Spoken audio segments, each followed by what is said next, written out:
দুজনে একসঙ্গে জুটি বেঁধে অভিনয় করেছেন অসংখ্য নাটকে। এর বাইরে বিজ্ঞাপন, এমনকি ওয়েব সিরিজেও জুটি হয়েছেন আফরান নিশো ও মেহজাবিন চৌধুরী। তবে ছোট পর্দায় জনপ্রিয়তা অর্জনের পর দুজনেই আলাদাভাবে বড় পর্দায় অভিষেক করেছেন। তাদের একসাথে বড় পর্দায় দেখা যায়নি।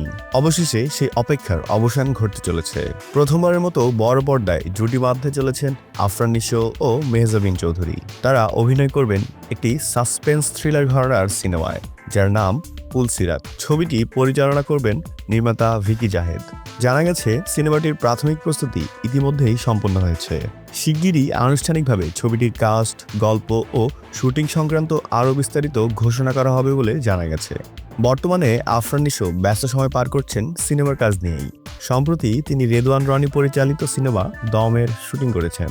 অন্যদিকে মেহজাবিন চৌধুরী কাজ করছেন ক্যাকটাস নামের একটি ওয়েব সিরিজে, যেখানে তার বিপরীতে অভিনয় করছেন সঙ্গীত শিল্পী ও অভিনেতা প্রীতম হাসান।